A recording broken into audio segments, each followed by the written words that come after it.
우리가 예수님의 공생의 사역을 한번 정리를 한번 해보도록 하겠습니다. 여기 이제 유대 지역이니까 예루살렘을 얘기하는 거고요. 여기는 갈릴리 지역을 얘기하는 거예요. 신약을 보게 되면 기본적으로 거의 두 군데서 끝납니다. 여기 보시면 알겠지만 이 갈릴리 지역 많이 가봤자 데가볼리까지 이 정도고요. 그 다음에 바로 지금 여기 나오고 있는 예루살렘 지역. 이 정도 이렇게 두 군데서 모든 게 다 진행되기 때문에 막 요빠 나오고 이렇게 안 나옵니다. 예, 그렇기 때문에 여기에서 대부분이 막 일어나기 때문에 구약보다 지도의 사이즈가 그렇게 크지가 않습니다. 예수님 당시에. 그래서 이 유대 지역이라는 건 정확하게 이야기하면 어딜 말하는 거냐? 요 정도를 말하는 거고 갈릴리는 지금 요 정도를 말하는 겁니다. 어디에서 있었냐라는 걸 기준 갖고 한번 보시면 될 것 같습니다. 자, 이래서 유대 사역하고 갈릴리 사역으로 이렇게 나눠지는데요. 예수님이 처음에 탄생을 합니다. 그리고 사생애, 즉 공생애가 아니라 자, 사생애 기간은 언제냐면 앞에 30년 기간이에요. 그래서 여기 30년이라고 제가 적어놨고요. 그래서 이렇게 보시게 되면 공생애는 언제 시작합니까? 30년이 끝난 다음에 시작을 합니다. 그리고 이게 공생애 시작이 여러분 아는 것처럼 요한의 침례 장소에서 시작을 하는 거예요. 그리고 예수님이 거기서 침례를 받죠. 그리고 나서 얼만큼이 지나냐면 6개월이 지납니다. 그리고 6월절 시작되면서 그때 막 이제 상 둘러엎고 막 동정 둘러엎고 하면서 너희들 우리의 아버지의 전을 장사치의 소굴로 만들지 말라라고 했던 게 성전 정화였고요. 이때는요 예루살렘이기 때문에 유대 지역이에요. 그쵸? 그럼 세례 요한의 이 침례 장소는 어디였습니까? 침례 요한요 어디냐면 바로 이 요단강 여기서 있었죠. 그쵸? 그래서 요거 기억하시면 될 것 같고 다시 가게 되면 그리고 나서 1년이 지난 다음에 두 번째 6월절 때는 바로 38년 된 중풍병자를 베데스다 연못에서 예수님께서 고치시죠. 그래서 이 사건 어떤 겁니까? 역시 유대 지역 예루살렘 근처에서 일어났던 일들입니다. 그래서 이 사건들에 대해서는 지금 유대 지역 다시 말하면 예루살렘 근방에 있는 바리새인들과 율법학자들이 다 기억하고 있어요. 유대인들하고요. 자, 그리고 나서 세 번째 6월절 때는요 예수님이 예루살렘에 안 가십니다. 그 벳세다에서 오병이어를 일으키시죠. 즉 여기까지 오면 지금 얼마큼입니까? 약 2년 6개월이 지난 겁니다. 그로부터 6개월이 지난 다음에 드디어 예수님이요 갈릴리에서 어디로요? 예수님께서 여기 예루살렘으로 이동을 합니다. 그래서 이 이동 중에 일어나는 사건이 지금부터 전개가 되는 거예요. 이렇게 보시면 될 것 같습니다. 자, 그럼 여러분 보시기에 여기까지 이렇게 쭉 나왔으면 그러면 죽으시고 부활하시고 이 사건이 언제냐? 다음번 6월절이에요. 그럼 네 번째 6월절이겠죠. 그러면 정확하게 1년, 2년, 그 다음 여기까지 3년이잖아요. 즉 예수님의 공생에는 대략 3년 반 정도가 있었던 거죠. 이해 가시겠죠? 그럼 이제 얼만큼 안 남았단 말이에요. 요만큼이요. 이 얼만큼 안 남은 기간 동안에 어떠한 일들이 일어날지가 이제 전개가 됐는데요. 사복음서의 비유를 보고 나면요. 이 안 남은 얼마 기간 동안에 어떠한 장별 배치라던가 내용이 얼만큼이 있냐. 이런 것들에 대해서 한번 우리가 얘기해보면 재밌잖아요. 근데 얼만큼이 있냐면요. 거의 실망하지 마세요. 그렇죠? 거의 한 5분의 2 정도 가량이 있습니다. 그러니까 거의 대부분이 어디입니까? 여기 몰빵이라는 거죠. 그러면 실제로 거의 한 5분의 1은 특히 한 4분의 3 정도를 차지하고 있는 복음서는 어디입니까? 그게 요한복음입니다. 요한복음은요 1장부터 거의 6장까지가 이 앞에 다예요. 그럼 7장부터 20 몇 장까지 끝까지가 다 뭡니까? 요기를 조명합니다. 그래서 요한의 신학은요 이 마지막에 요한이 가지고 있는 예수님의 어떠한 그 신앙관이 다 나옵니다. 그래서 이제 지금부터는요 거의 어떤 게 나올 거냐면 요한복음 위주로 진행이 될 거예요. 왜? 가장 많이 안 했으니까. 그렇다고 한다면 이 마지막 이 시기에 예수님이 쏟아 부으려고 했던 게 어떤 거냐? 누가복음 9장 51절입니다. 예수님께서 하늘로 올라가실 때가 가까워오자. 이제 얼마 안 남았다는 게 때가 이른 거죠. 예수님께서는 예루살렘에 올라가기로 하셨습니다. 그리고 예수님은요 갈릴리하고 사마리아 지역을 통과합니다. 그리고 여러분 아시는 것처럼 어떻게 합니까? 나병 환자를 고치시죠. 그렇죠? 고치셨는데 10명을 고쳤는데 누구만 와서 예수님께 고맙다고 합니까? 한 명만, 이방인 한 명인 사마리아인 한 명만 예수님께 와서 감사하다고 예수님께 이야기를 했습니다. 그 후에 예수님께서는요 사마리아를 지나서 예루살렘으로 향하고 있는데 사마리아에 있는 마을 사람들이 예수님을 반기지 않습니다. 누가복음 9장 53절입니다. 그런데 마을 사람들이 예수님께서 예루살렘을 향하여 가시는 것을 반기지 않았습니다. 그럼 왜 반기지 않았냐? 여러분 아시는 것처럼 역사적으로 유대하고 사마리아는 원래가 좋지 않았어요. 사이가. 뭐 때문에 그렇습니까? 북이스라엘 시절에 뭐 했기 때문에 아시리아가 북이스라엘 점령했을 때 북이스라엘 사람들은 혼혈했다고 생각했기 때문에 유대인들은 사마리아인들을 정말 싫어했고, 그뿐만 아니라 여러분 아신 것처럼 요한 힐카누스 시대 중간사 때 어떻게 합니까? 그리심산을 안전히 다 정복하면서 다 죽이죠.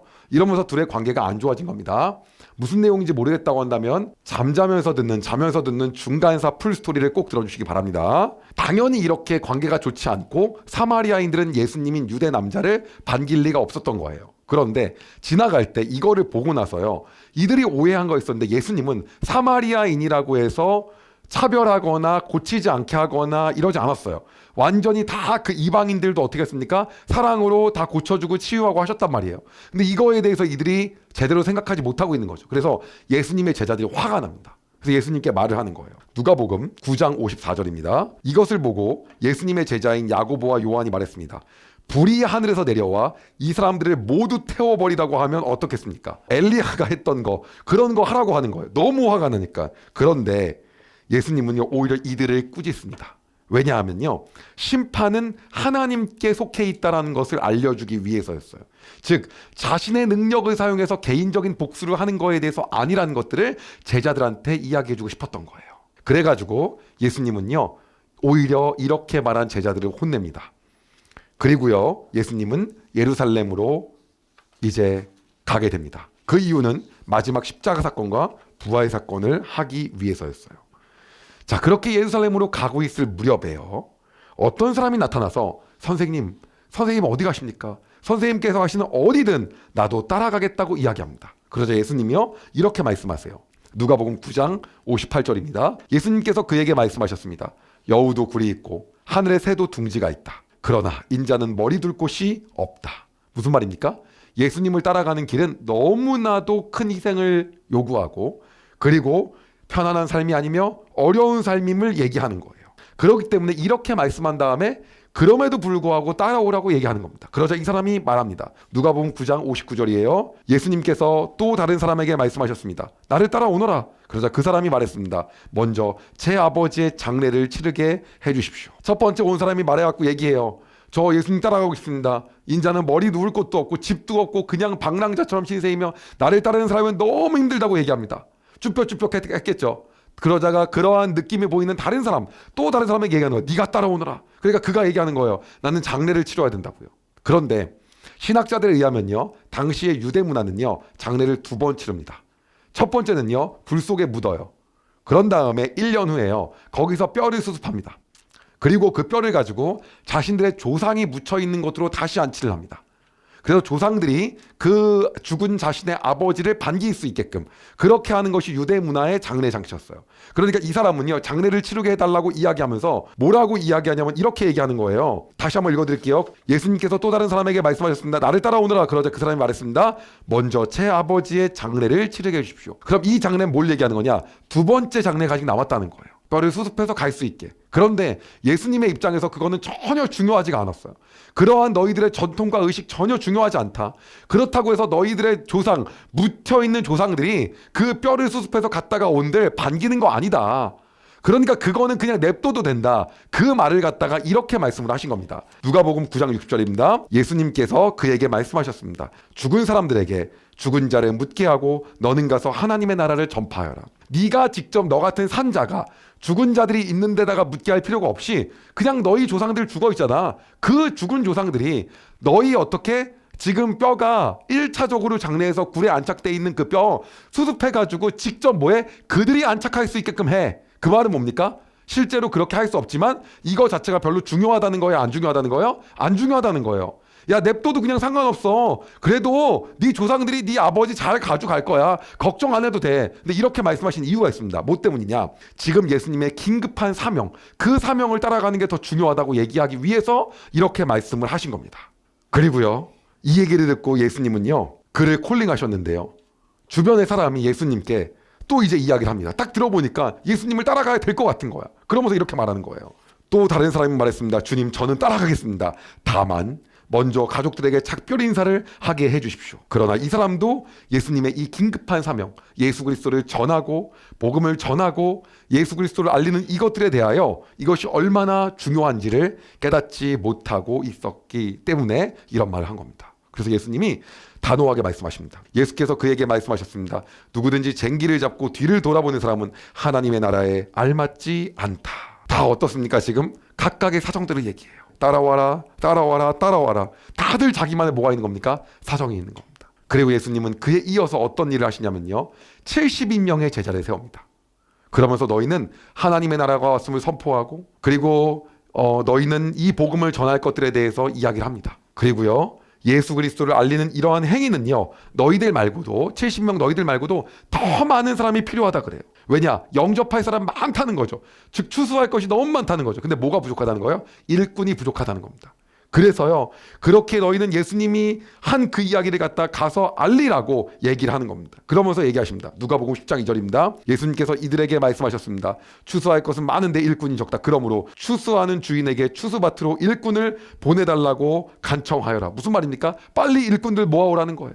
너무 우리가 뭐 할게? 추수할 게 많다는 거죠. 그러나 예수님께서는 이들을 보내시면서 얘기합니다. 너희가 지금부터 전도 여행을 갈 텐데 이 전도 여행 기간 동안에 반대에 부딪힐 것이고, 그리고 많은 사람들이 너희를 좋아하지 않을 수도 있을 것이다. 그러나 너희가 해야 될 것이 있다 라고 하면서 이들을 보내면서 정확하게 이야기하십니다. 누가복음 10장 3절에서 12절입니다. 가거라. 내 어린 양을 늑대들 사이로 보내는 것 같이 너희를 보낸다. 반대하는 사람이 있을 거라는 겁니다. 지갑이나 가방이나 신발을 챙기지 마라. 가는 길에 아무에게도 인사하지 마라.